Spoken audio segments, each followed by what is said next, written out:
Good job portraying me or not. I have a better idea of whether Naomi does a good job portraying Valerie, because I see Valerie every day, and Naomi does, and I think she captures the essence. They created the movie, when you look at it, it's actually about the movie. It's not all about that.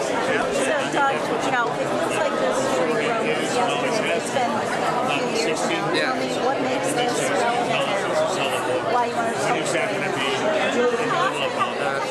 It's a story about abuse of power by the White House, which is something that unfortunately keeps repeating in this country. And also, the characters at the heart of this story finally decided to come forward and go public. This is a story about the most secret kind of CIA officer, a knock.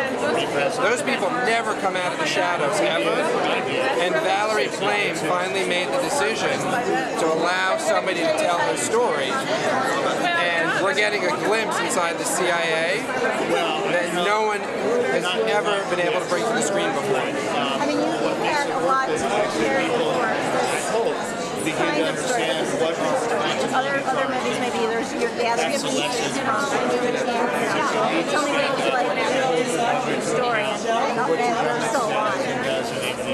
No, I mean, the thing is, I really, I have a strong spy background creating the Bourne Identity franchise and doing the Covert Affairs TV series. I mean, I live a lot in the world of espionage, but getting to actually work with a real-life spy and a really hardcore, high-level spy, the kind of person that, I wasn't even sure really existed, even though I put those kinds of characters in movies like The Bourne Identity, until I actually met Valerie Plame, and I was like, oh my God, this really does exist. And being able to talk to her and learn about the details of what it's like to balance being a spy with a marriage, what it's like to go home at night with a spy.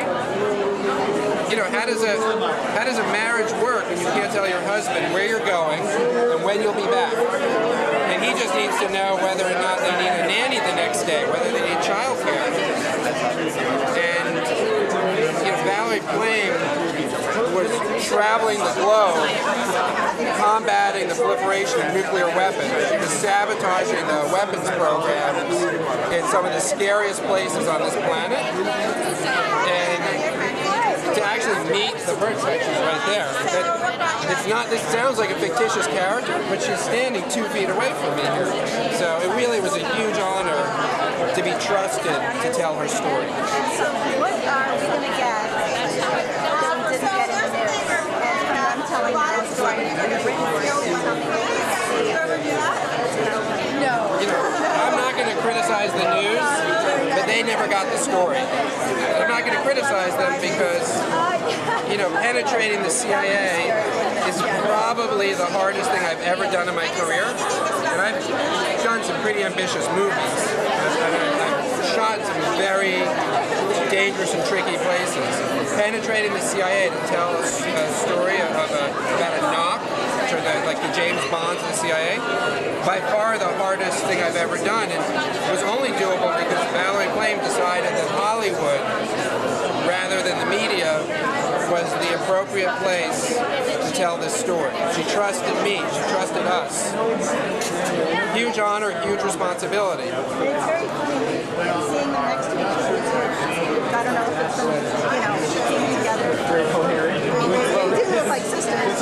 No, I mean, Naomi Watts and Valerie Plame have become almost like sisters because they have spent so much time together. The way Sean Penn and Joe Wilson spent so much time together that, basically each day Sean Penn would become more and more like Joe Wilson. It was almost like watching a horror film where he's slowly sucking up the identity of Joe Wilson, and you're like, one day he could probably just knock off Joe Wilson and nobody even realize it. He'd just be Joe Wilson. I mean, that's how amazing Sean Penn, seeing his process, and he really is the greatest working actor right now, besides Naomi Watts, who was unbelievable. And just people now are like, oh, they feel like sisters.